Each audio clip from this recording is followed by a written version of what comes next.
Good afternoon, everyone. On behalf of the Salt Lake Chamber, welcome to this afternoon's Congressional Candidate Forum. Thank you for being with us. This afternoon, we'll have the opportunity to hear from John Curtis and Devin Thorpe, the candidates for Utah's 3rd Congressional District. We want to thank both candidates for taking time with us this afternoon. I'm Derek Miller, President and CEO of the Salt Lake Chamber and Downtown Alliance. And I'm grateful to be joined here today by my co-moderator, Gary Hogeveen, the President and CEO of Rocky Mountain Power, and a member of the Salt Lake Chamber's Board of Directors. Gary? Thank you, Derek. This forum will focus on the issues currently facing Congress that are important to Utah's business community. Each candidate will have approximately 30 minutes to respond to a set of questions. The number of questions each candidate will be able to answer will depend on the length of their answers. So, to waste no further time, let me introduce our first candidate. Devin Thorpe is a best-selling author, speaker, and new media journalist who has dedicated his work to championing social good. He was a Forbes contributor with over 500 bylines and over 2 million unique readers. His name is associated with the social impact arena.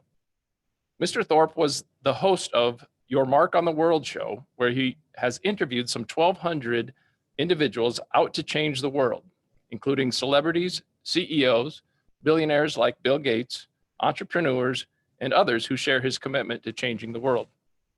Mr. Thorpe worked with the Huntsman administration in the U-Star program and has been a community leader in the statewide Rotary clubs, where he served as chief of staff to 3 different Rotary district governors.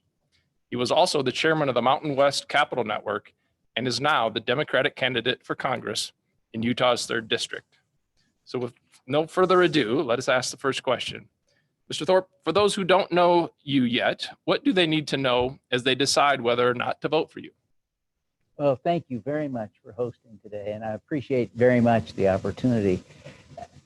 My life was changed and arguably framed by an experience when I was 11 years old. The Teton Dam failed in 1976, and that, of course, is in southern Idaho. And I had the opportunity with my father that summer to go visit Rexburg and dig muck and mud out of basements. And I'll never forget that experience. It has, like I say, defined my life. I recall thinking I had really changed the world. I've gone back to visit Rexburg. I can't find the statue I thought they had erected in my honor, but what I do know now with the adult perspective I had is, of course, I didn't actually make a difference, but because I thought I had, I vowed that I would never miss an opportunity to do good, to help other people. And while I have kept that promise imperfectly at best, it has defined my life. And so I approach this run for Congress with an eye focused entirely on helping the people of Utah's 3rd district. Of course, you know, like the rest of us, that we are currently in the middle of a pandemic, and that is having not just serious health consequences, but also serious economic consequences. And so I wanted to ask you a question on the economy. What would be your number one priority as a member of Congress for the short-term economic recovery, as well as the long-term economic recovery of our nation and our state? Yeah, clearly Congress has failed us, and the president, right? They have worked together to accomplish nothing since April on COVID relief for either the economy or really for ending the pandemic, and a pox on both their houses. It really is a disappointing situation to see. It demands bipartisan cooperation. This crisis demands action, and we have had, instead of action, we have had inaction. We've got to stop making excuses, and we've got to come together and do something. I think we need to focus in the short run on helping the airline industry.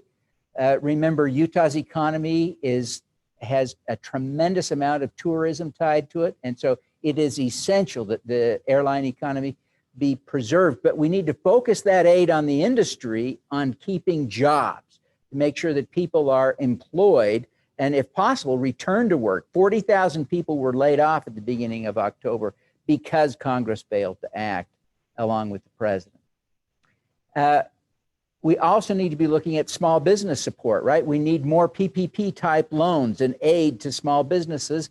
And we need to continue to support much better people who have lost their jobs in this pandemic. So those are the areas where I would focus in the short run. In the long run, we need to continue to focus on building our economy. And I think it's essential for us to remember that acting now is cheaper than acting later, right? If we wait to act, the economy will dig itself deeper into a hole, and it'll be much more expensive to recover from it. Thank you. Thank you for that. You mentioned working together there in your answer. Politics in our country have certainly become more and more polarized. The divides are certainly becoming greater. As a member of Congress, how will you bridge those divides, and how will you make the country and our state more unified? It is a critically important issue, right? To think about how we're going to bring our country back together. And I think we do need a change of leadership, right? To suggest that President Trump is the problem is an exaggeration, but to suggest that we can solve this problem of civility in our country without changing the president is, I think, fanciful. We need a new president in order to restore civility and traditional order to our government. That said, all of us play a role, and it's important for us all to behave civilly as we discuss this. I remember working with Jake Garn in the U.S. Senate as a staffer nearly 30 years ago, and watching how he comported himself. And he worked with commitment on the things he cared about, but ultimately was willing to compromise. And I saw that reflected again a few years later after I left Capitol Hill, when I saw genuine friendship that I had observed firsthand on Capitol Hill while I was there blossom into real important strategic legislation. But I saw Orrin Hatch and Ted Kennedy, who were genuine friends, come together to pass the Children's Health Insurance Program 25 years ago. And since it was passed, and it has remained in place ever since, it has protected the lives of thousands upon thousands of children who would have died otherwise. It was a life-saving measure that highlights the potential of people across party lines to come together and work together on common goals. The current pandemic has laid to bear a number of challenges that we have, both locally as well as nationally. And one of those challenges we'll put in the category of the digital divide. The pandemic has shown the need to modernize broadband, to modernize funding for that broadband infrastructure, and ultimately make sure that every student who has a need for a device at home as well as a home connection is able to get it. What, if any, role should the federal government have in that effort? That is such a great question. And right now, this minute, there is a project underway. It's a $10 million project underway in San Juan County to deliver fiber from the current southernmost point along that corridor in Moab down to Bluff. And that project is a $10 million project funded 90% by the federal government. That is a perfect example of the role the federal government can play in addressing these needs. And we clearly need to continue to invest.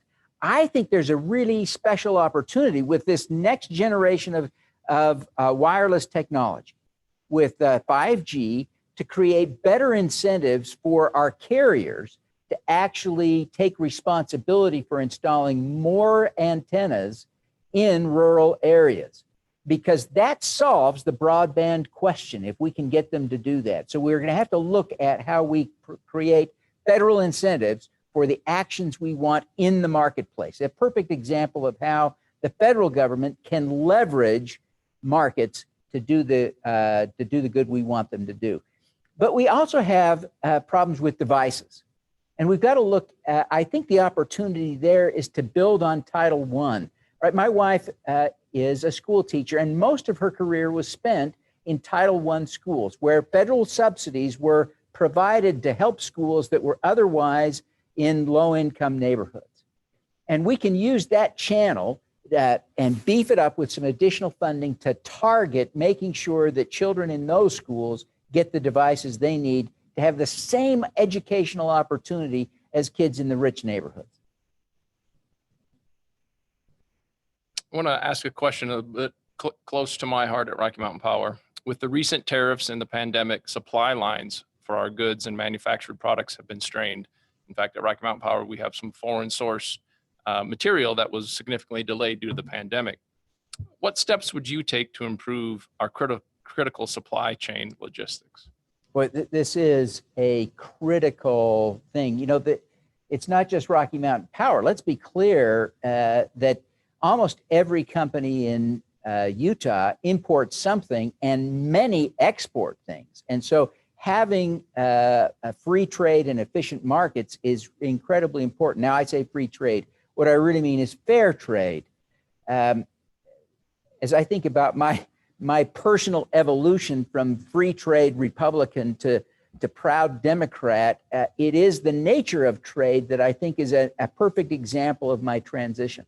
The principle of building a strong economy based on trade, that is a value I continue to hold. But I have become aware over time that there are things where we need to make sure that that trade is fair.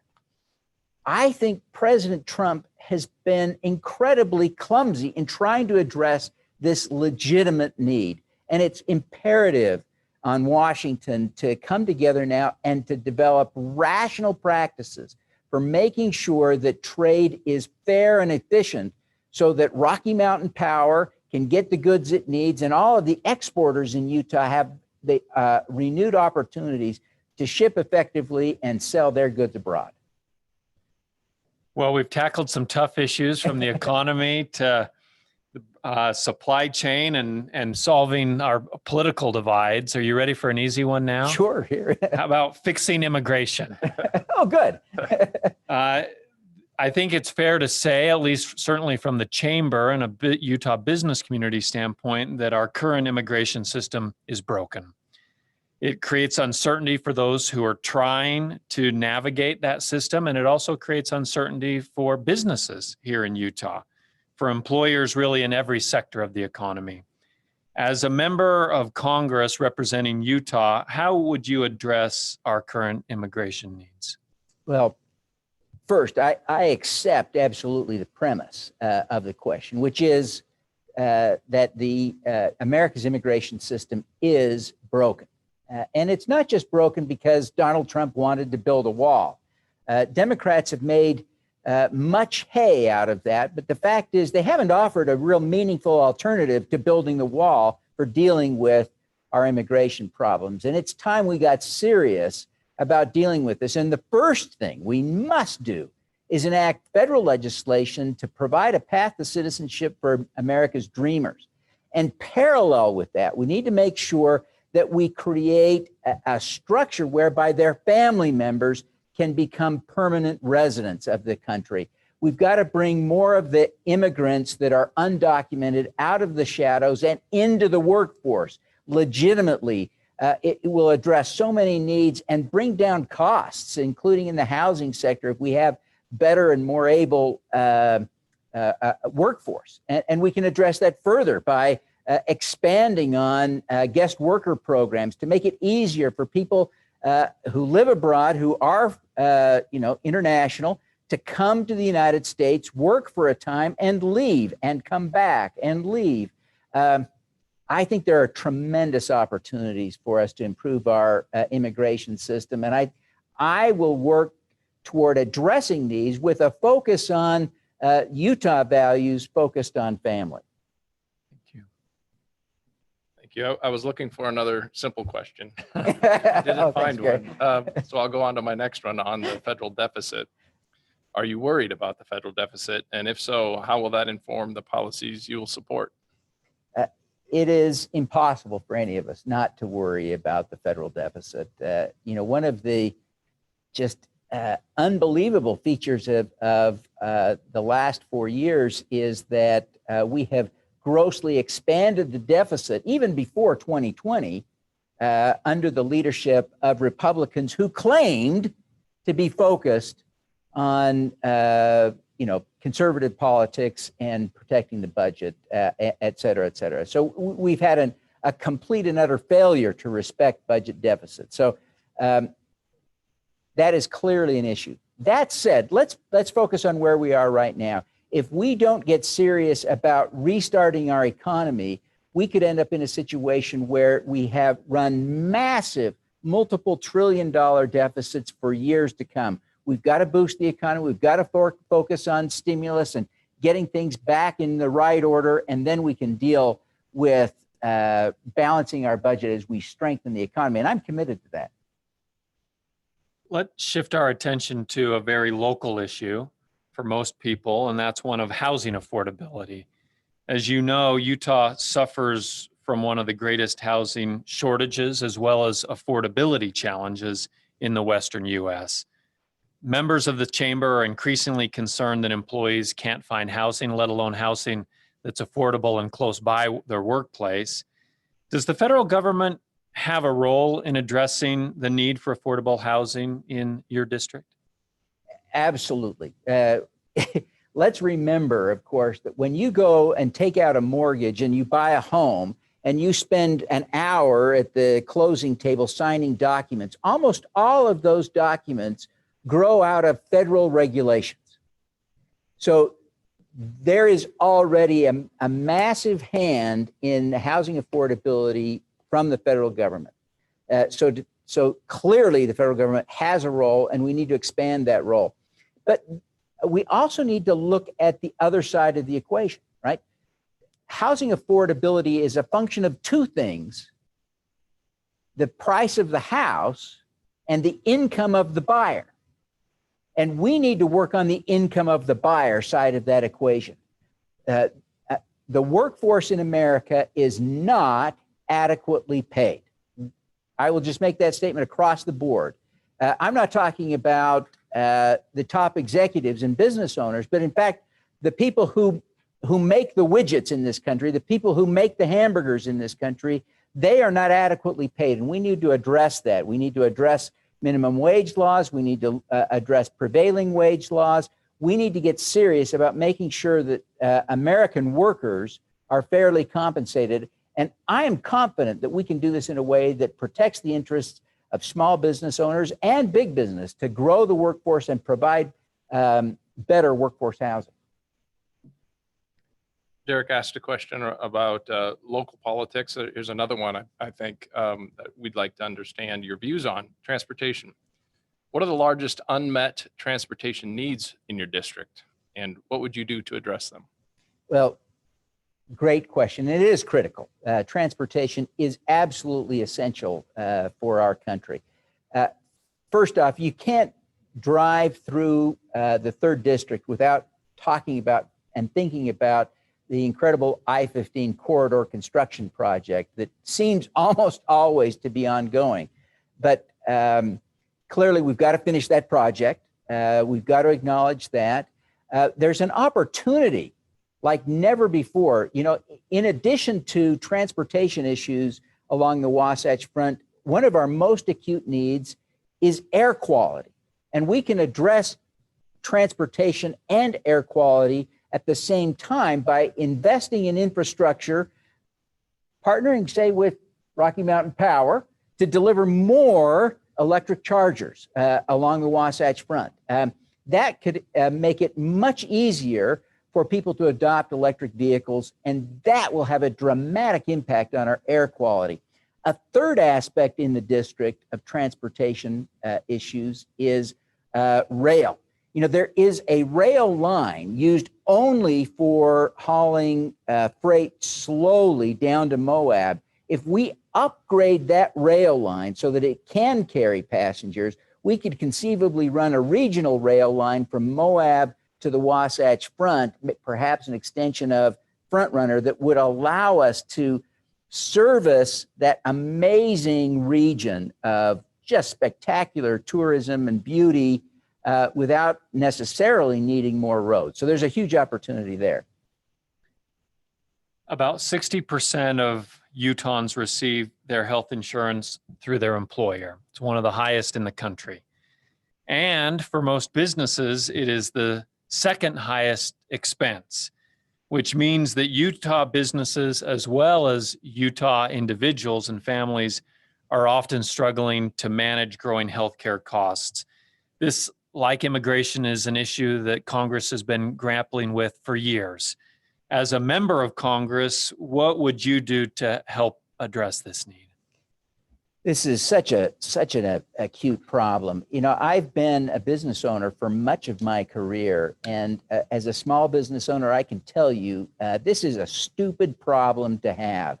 We really need to be separating the way health insurance works from employment, because it is just a restraint on economic growth. It has a real restraining effect in two ways.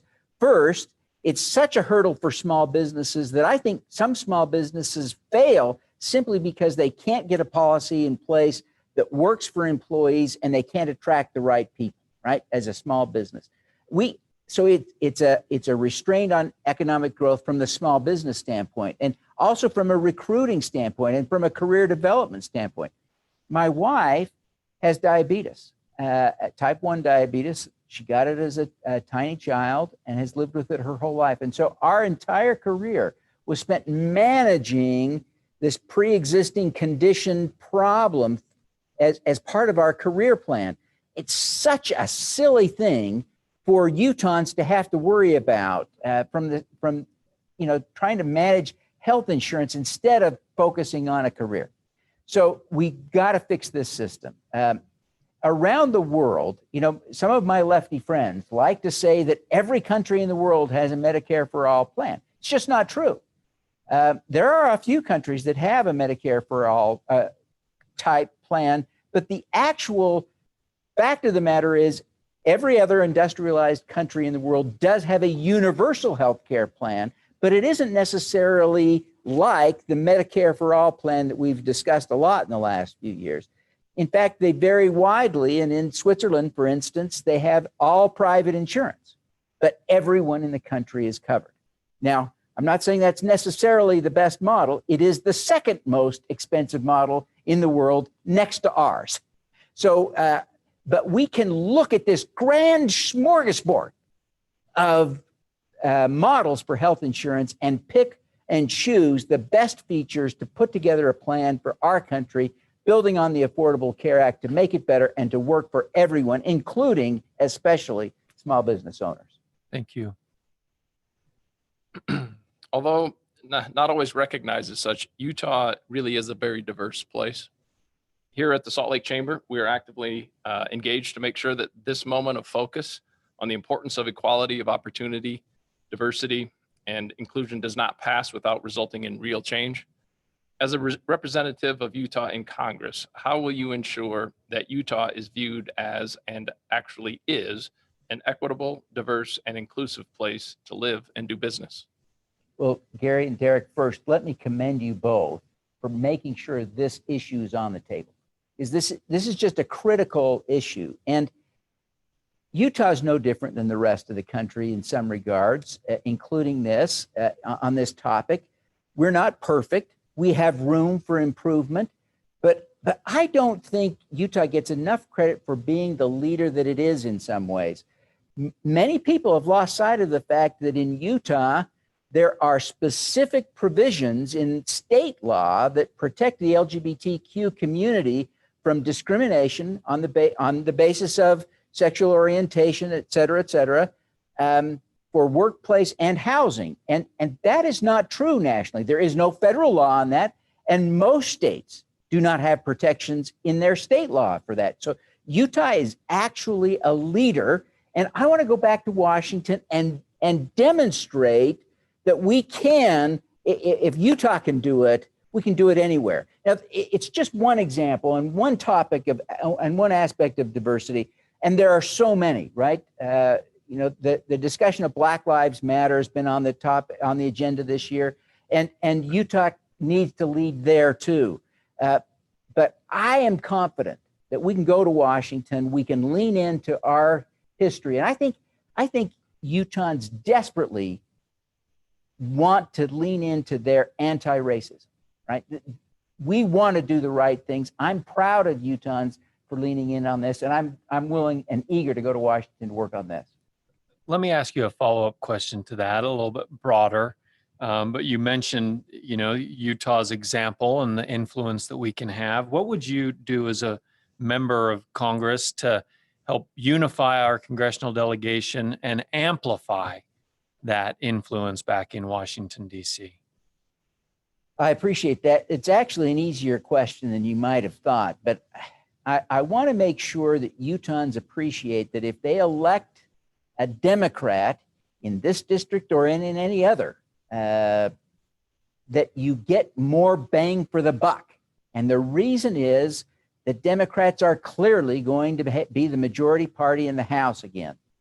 And so by electing Democrats, you're electing people to be part of the majority party and to have more influence. So I would make that plug to start. But clearly, we've got to come together. And if we have a more balanced team in Washington with a few more Democrats and not just one in Washington, we have an opportunity to actually build meaningful bipartisan coalitions that can frame the discussion in Congress on a number of issues. And clearly, I think the issue we were talking about, diversity, moments ago, is an issue where Utah can and should lead. And I'm excited to go to Washington and lead on that and other issues in partnership with the great congressional delegation that we'll send this year. We asked questions and you answered earlier about housing affordability, I believe, and you mentioned wages and increasing wages. So let's ask the question specifically about minimum wage. What are your views in relation to the minimum wage, and would you support raising it? Yes, I'm going to be clear. We must raise the minimum wage. I think it needs to be $15 an hour. I don't know exactly why that is the most controversial position I've taken, but I will reiterate it here, notwithstanding that controversy. As someone who has run small business for much of my career and worked in and helped small and growing businesses throughout my career, I can tell you we can deal with that. As business owners, we can deal with having a more well-compensated workforce that has fewer personal problems resulting from inadequate compensation. We can deal with having a happier workforce. We can deal with having a better educated workforce. We can deal with all of the things that come from having a workforce that is well paid. So let's do that. Devin, we're coming down to the end of our time here, just a couple minutes left. And so the last question is really just an open-ended question. And that is there anything that we haven't discussed today? Anything that you want to emphasize that we haven't gone over? We want to give you the last word.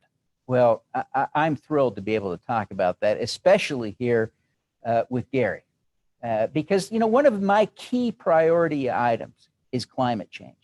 And I just want to make the case to every business owner that this is an opportunity for America. This is an opportunity for the world to invest in technologies, so many of which have financial returns in the short to medium and long term, right? And the federal government can help subsidize some of this transition, but we can work with utilities like Rocky Mountain Power to accelerate a transition to clean energy in a way that isn't burdensome to the utility, isn't burdensome to ratepayers, and isn't burdensome to the federal government. There are things we can do because the costs of solar and wind continue to come down. The costs of energy storage are dropping. This is an exciting time to be Gary, right? To be running a Rocky Mountain Power. This is great because we have opportunities to invest in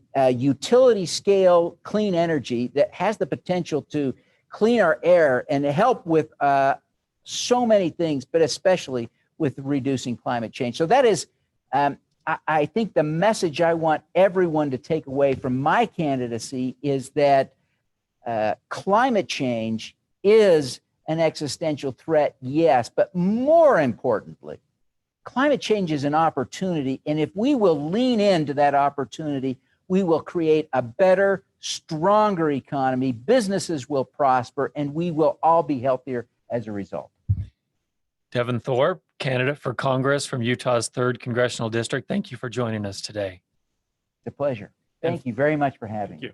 And for those who are watching, we'll take a short break and invite our next guest in. We'll be with you shortly.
Welcome back, everyone.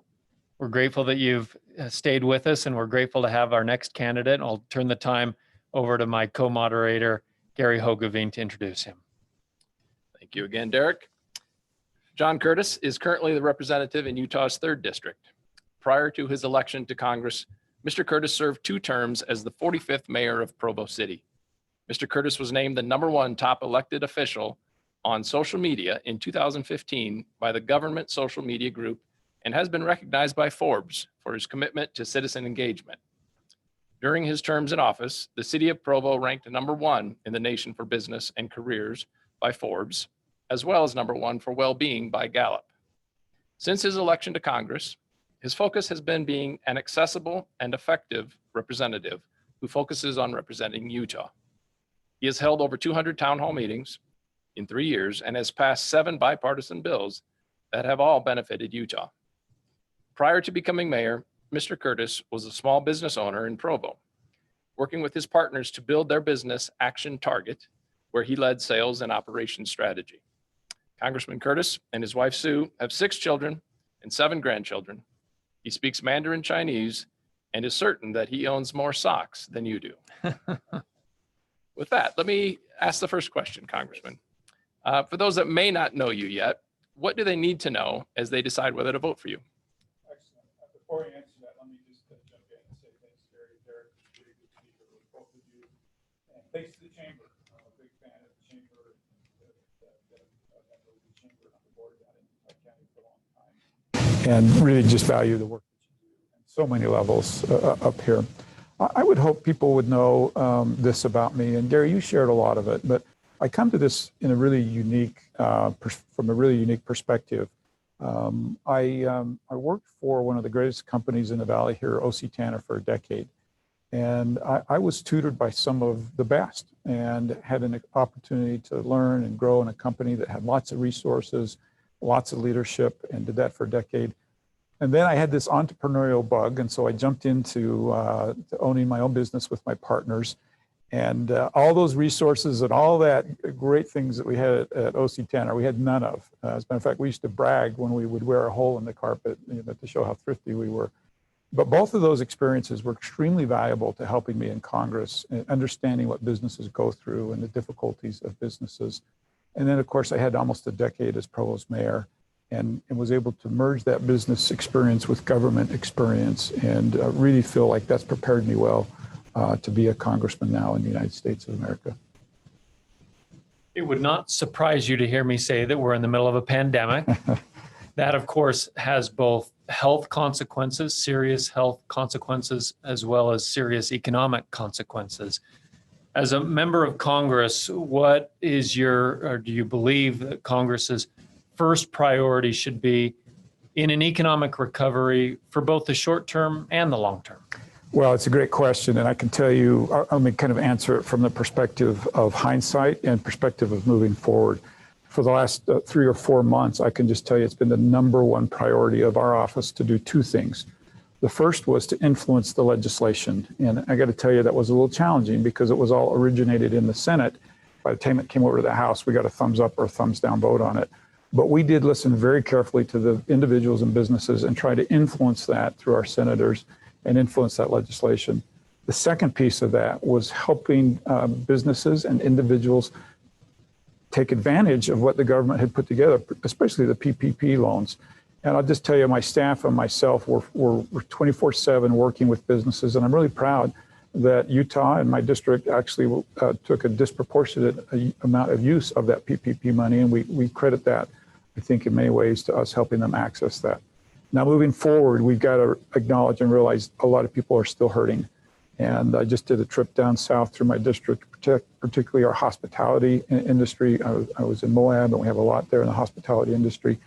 I would love to see us craft a bill that carefully spent the US dollars for those who are hurting most. And what I regret is the talk in Washington is all about how many trillions should we spend, and then we figure out how we're going to spend it. And I really think that's a bad approach.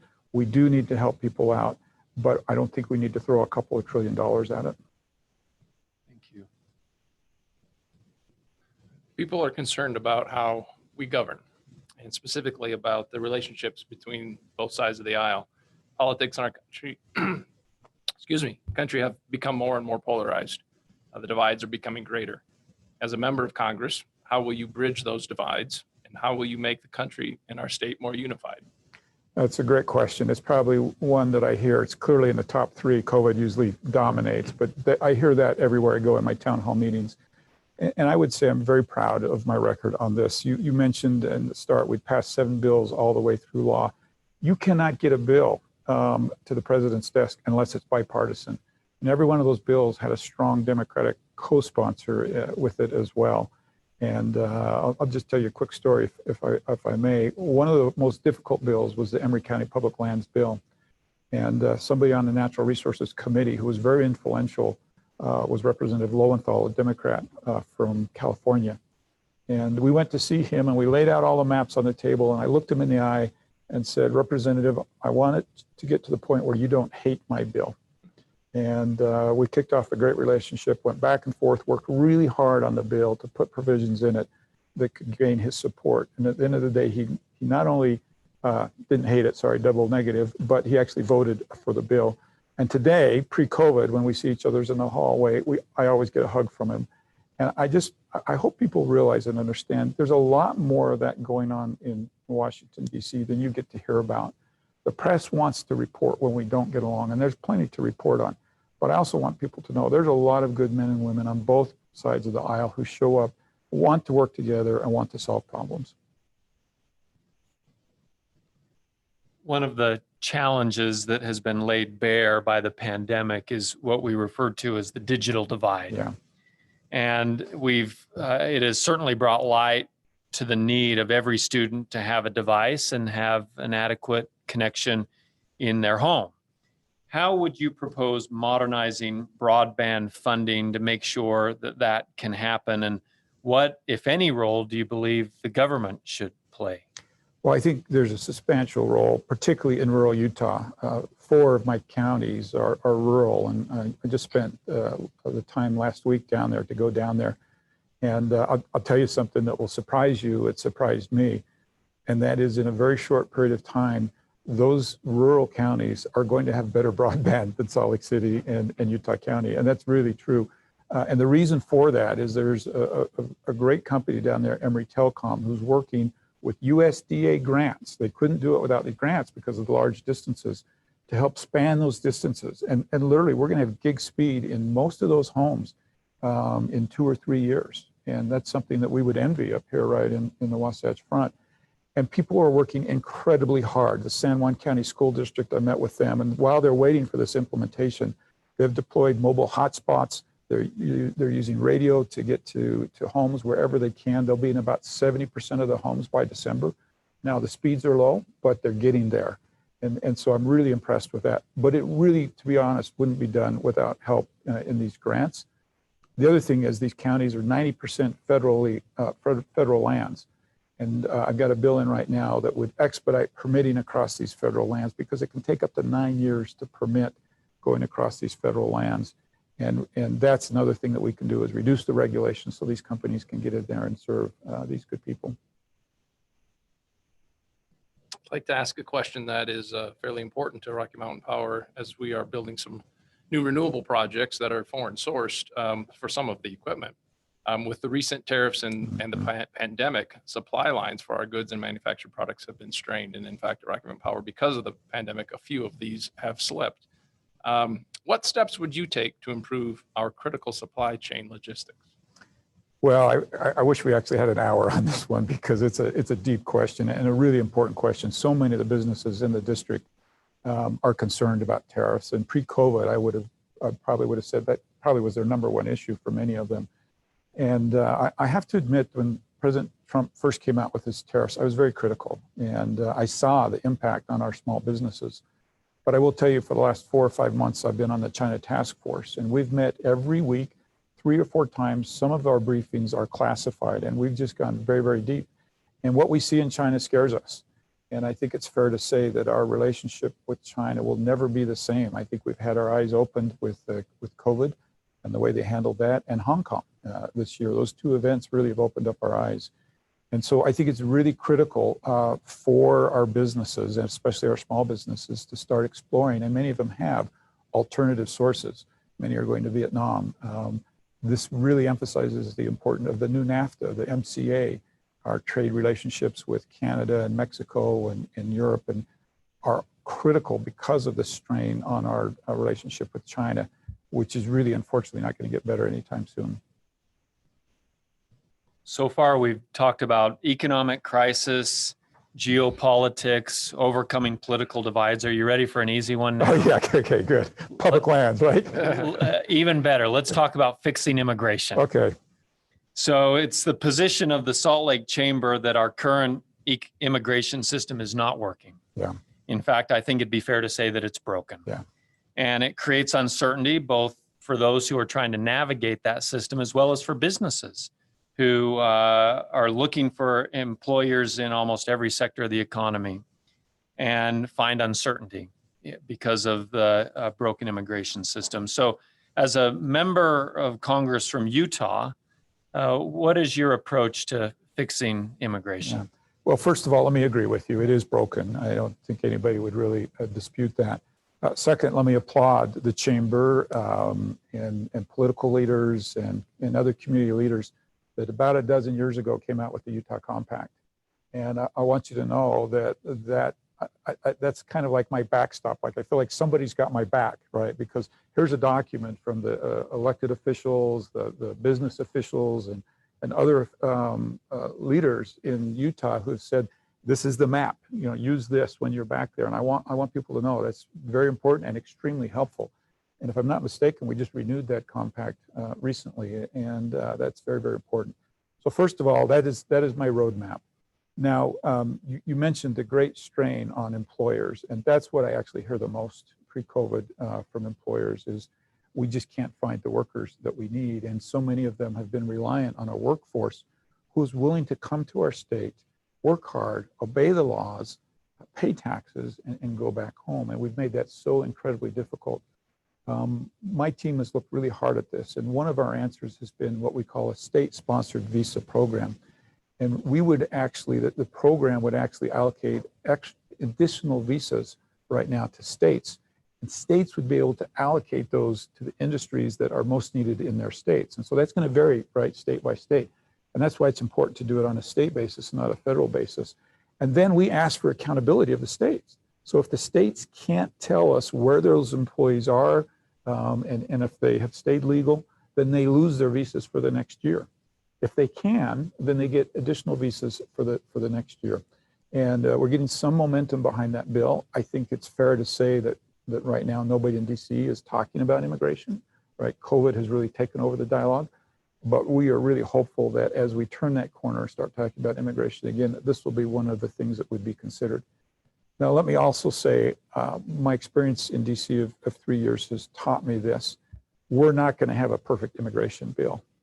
And the longer I'm there, the more ready I am to vote for something that's less than perfect. Because while we're waiting for this perfect immigration bill, lives are being impacted, businesses are hurting. And so I'm looking for something that's right, 70, 80% right, and I'm probably willing to live with something that's just not perfect because the alternative is just not acceptable. And we had a couple of bills come up in the last Congress that I voted for, and to be honest, there were things in there I didn't like, but the overall picture was much better than doing nothing at all.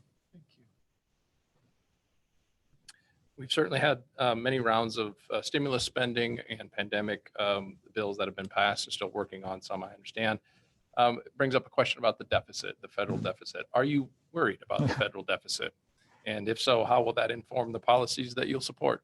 So I was worried about the deficit pre-COVID. Now we've thrown trillions of dollars on top of that. I think it's nearly $4 trillion that we've thrown on top of that. And we're talking about spending $2 more trillion, and we're not done. And so I'm deeply worried. And I think as probably all of us, there may be some exception to this, look back at the trillions that we've spent on COVID, there's very little regret. We knew we were in a position where we just didn't have a lot of choices, that the impact to the national debt may have actually been higher if we didn't spend this money. But that doesn't mean we shouldn't try to pay it back, and it doesn't mean there shouldn't be accountability for spending that money. So I've introduced a bill in Congress that would say, look, it's okay in emergencies to spend money, but we have to pay it back to the Treasury in over a 10-year period of time. So we're not like really killing the economy. We're not really trying to do anything detrimental. But Congress has 2 years to come up with a plan to pay it back over a 10-year period of time, or we revert to automatic cuts. I think that would be healthy, because then when we're spending the money, you see people spending $2 trillion right now as proposed, as if there's no accountability or no consequences. And if we had something like that in the mix, I think it would add that accountability. And I can't talk about deficit without giving a shout out to our state leaders and those present and those who've come before, who have given me such a great example of paying for things as you incur them, and not building up debt, and having a balanced budget every year, and having a rainy day fund. We need to take a good dose of that to Washington, D.C. Let's talk about something that feels very local and also very personal for many people, and that is the issue of housing affordability. Utah is challenged by one of the greatest housing shortages as well as affordability challenges. And members of the chamber are increasingly concerned that employees can't find housing, let alone affordable housing that's close to their workplace. Do you believe that the federal government has a role in addressing the need for affordable housing? And if so, what is that role? Well, I'm going to go back to my time as mayor of Provo, and we were very dependent on funds coming from the federal government to put housing projects together that, quite frankly, housed our police and our school teachers, right? I mean, a lot of times when we think about affordable housing, we think of our indigent, but it's really not the case. We're talking about, great men and women in jobs that make it very, very difficult for them, and is getting increasingly difficult. Everything you mentioned is actually getting worse, almost exponentially. This last week I was in Moab, and we went outside and with the mayor down there and took a group of chairs and socially distanced, and we spent an entire hour talking about affordable housing in Moab, and they are in a crunch down there, and it's very, very difficult. They can't afford the people that clean the rooms and empty the trash, and do all those critical jobs. And I would say, really, to answer your question, there is a federal piece. There's a very critical, and I'm saying this with the mayor's hat on, local piece. Zoning plays into this. And local elected officials have got to look forward. They've got to be asking questions about, as our city grows, where are we going to have different types of housing and zone for it? And that, to me, is kind of where we get off the tracks to begin with, is poor zoning and poor decisions. And all the pressure is on elected officials to not allow higher density and to not allow these developments into their town. And I'll tell you, in Provo, we had more affordable housing units than the rest of the county combined. And that's because the other elected officials weren't willing to step up and do their part in solving this. And really, it's not going to be solved. It's not just Salt Lake's problem. It's every city around Salt Lake City's problem. And everybody's got to be working on this together. And I'll tell you, you've got to throw in transit. Moab talked about a development that was just 1.5 miles away that they couldn't fill because people didn't have transportation. So, Salt Lake's done a wonderful job with its track system and stuff, but unless we're looking at all things, it's not just housing itself, it's transportation and other parts of that, you're not going to solve this problem. Well, I wonder if I might ask a follow-up question about transportation. Clearly, as we're growing in Utah, we will continue to have issues around transportation. What, in your mind, are the largest unmet transportation needs in your district, and what will you do to address them?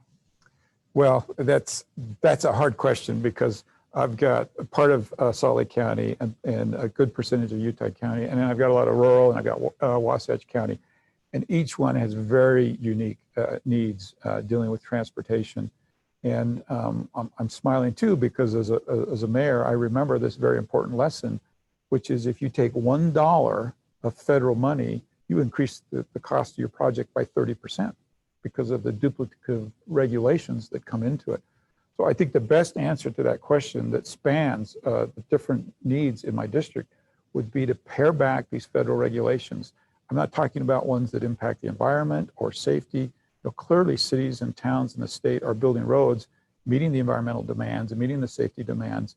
But when you layer on those additional regulations coming from the federal government, you increase the cost of the projects by 30%. I think that's the low-hanging fruit for Congress that we can do to lighten the burden of cities and towns and counties that are building so much of this infrastructure. So we talked about immigration as an issue that Congress has been grappling with for some time, and another one is healthcare. Yeah. Utah is in a fairly unique situation in that 60% of all Utahns receive health insurance through their employer. It's one of the highest states for that. And at the same time, businesses, it's one of their highest expenses, which means you have individuals and businesses who are struggling to manage that growth in healthcare costs. What do you believe are key issues that Congress can help address to help solve that problem? Well, let me say, first of all, what we shouldn't do, and that's strip away the 60% of the people's insurance and force them into a government mandated program. Ask our veterans, right, how that's working for them. And we are fortunate that businesses step up to the plate and carry such a heavy burden. But the nice thing about that is each business is able to tailor their benefits and their needs to their specific employees. And it also puts it in a manageable perspective, because a business can work with their individual employees better than anybody I know in wellness and keeping them healthy. And businesses are incentivized to keep their employees healthy. In our current health system, I would love to see us shift a little bit to paying doctors and healthcare providers for keeping us healthy instead of taking care of us when we're sick, which is also very important. So I would also just say, I think that, we can't talk about this without talking about the Affordable Care Act. Shortly before I went to Congress was the landmark moment in Congress where Republicans we're going to repeal the Affordable Care Act and failed. And I think that's important to remember because so much of the dialogue is around, well, would you repeal it or would you support it?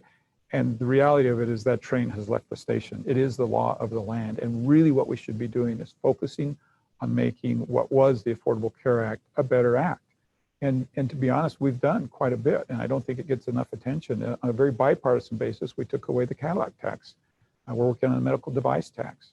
President Trump, through executive orders, took away the individual mandate, and also changed the bundling perspective where John and Sue Curtis were mandated to buy maternity insurance. So there have been substantial changes, and I don't think we've really recognized that enough to what was the Affordable Care Act. There's a lot more to do, and let me just bring up one really good example is health savings accounts. We've got to decouple them from high deductible insurance plans. We've got to expand them so they can be used for more things. They should be used for paying premiums. They should be used for wellness instead of just and prevention instead of just taking care of us. And so that's just like in a nutshell. This is another one of those topics where we can easily use the whole time on, but those are kind of the low-hanging fruit items in my mind. Thank you. I want to shift gears here a little bit to one of the things that 2020 has shown us a lot and introduced a lot of issues and really focused in on some issues that have been around a long time, and diversity and social justice is one of those. And specifically, I want to talk about your view on how we can improve how people and the U.S. Congress see Utah. Utah is really a diverse place.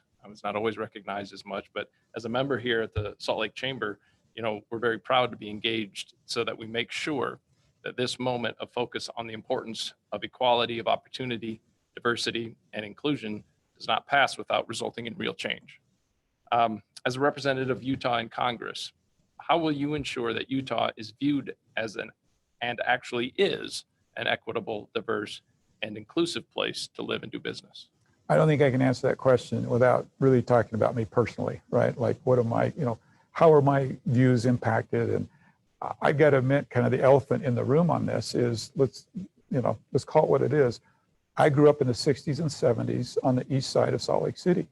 And it took me a while to realize that I needed help understanding how our Black brothers and sisters feel and what they're going through. And when I hear things like Senator Scott, who's Black and as a senator being treated differently by Capitol Hill police than his white colleagues, I have to say to myself, as much as we've accomplished, as much progress as we've made in my lifetime, we're not there yet. And unfortunately, our Black friends still feel the sting of racism too often. Now, all of that being said, I also want to be very, very clear that we have made tremendous progress. And I don't believe that we're fundamentally racist as a society. But I do think that we need to learn. People like myself who haven't experienced what other people have experienced have to stop and ask questions. And we have to create an environment where we feel safe about that. And to be honest, I don't always feel safe when I don't understand a situation asking questions, right? I'm too worried about making a mistake. And I think that's unfortunate. I think we've got to tone down the rhetoric a little bit and just be able to have frank conversations like, I don't understand that. Help me know why that makes you feel the way that it does. So I just want people to know my personal journey is that of trying to better understand and see it through their eyes and acknowledge that we can do better, and I personally can do better. Now, some specifics, let me give Senator Lee a shout out. After many, many years, he was able to pass his criminal justice reform bill. It's called the First Step bill in an acknowledgement that we have more work to do. There's a bill in Congress right now called the Justice Act that I'm a co-sponsor of. It bans chokeholds and funds body cameras for our police departments. I'm going to tell you right now, I feel that this dialogue about our police departments is incredibly unfortunate. We're making them out to be something I don't think they are. I know them. They're good men and women. And like myself, they also need to look introspectively and see what they can do better. But I think we're creating an environment that is very, very difficult for them to do their jobs. You've referenced a couple of areas where Utah has an outsized influence, immigration being one of them. As a member of Utah's congressional delegation, what can you do in working with the entire delegation in unity to make sure that we're amplifying Utah's influence for good in our nation's capital? Well, I can tell you firsthand, we do swing above our weight. It's actually really fun to be part of this team. I'll give you a really good example. We just did the China task force. Now, it turned out to be a Republican effort. We were hoping it would be a bipartisan effort, but 15 members of Congress were selected to be on that committee. Utah had 2, Chris Stewart and myself, on that committee. And that's just a really good example. I think to more specifically answer your question about what I can do is, as I work in DC, it's incredibly important that I establish a reputation as somebody who gets things done, who somebody that's a straight shooter, who others will want to work with. And I do think you'll see that throughout our delegation. And that's one of the reasons that the hard work, you look at what Rob Bishop's been able to do in his time in Congress, so well respected back there. That's going to be actually a big loss to see him go. And that's a really good example of somebody who has spent years and years building a reputation as a go-to guy. And that's why we swing above our weight. Congressman, we're coming to the end of our time here, and we want to make sure that you have the last word. If there's any issue that we didn't cover or anything else you want to share with those who are viewing today, the time is yours. Well, thank you. I've enjoyed our time as well. And, I'm not going to lie, hearing that you're going to sit in front of a camera for a half hour and be asked questions makes me nervous. And this has been just delightful, and I've enjoyed our time together. There's several things that I'd like to emphasize as we wind down. One is how much I have enjoyed serving. It is a difficult time, and like all of your jobs, there are moments when I say to myself, like, what am I doing? How did I get here? But I want you to know that those are far overshadowed by wonderful moments of gratitude for the opportunity to serve. Several months ago, when we voted on that substantial COVID bill, I was in the Capitol. We were going over to vote. It was nighttime. The Capitol was totally empty. And I was walking over to vote on what I knew would be a near unanimous vote. And I just had this overwhelming feeling inside the United States Capitol of how great an opportunity it was to serve the residents of the 3rd District. And I hope if they remember nothing else about today, it's that I'm so grateful for this opportunity. Now, I would also like to brag just a little bit. I learned early on in my career that nobody will brag for you. And so I'd like to talk just a little bit. You mentioned, Gary, in the introduction, that I've passed 7 bills. We're actually up to 8 now, and that's just in 3 years. And I think I've just put together an incredible team. And these bills that we've passed deal with critical issues for our state: opioids, small business, human trafficking, and public lands. And I've put together a team that just makes me look really good, and we've been able to do some really important things.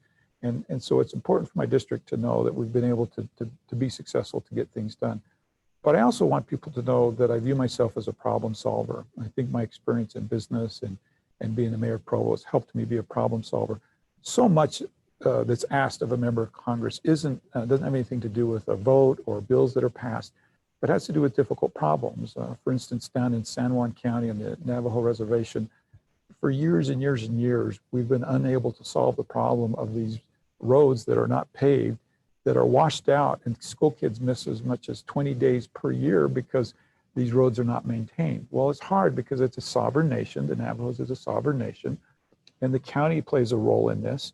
And we just haven't been able to break through that barrier until just a few months ago.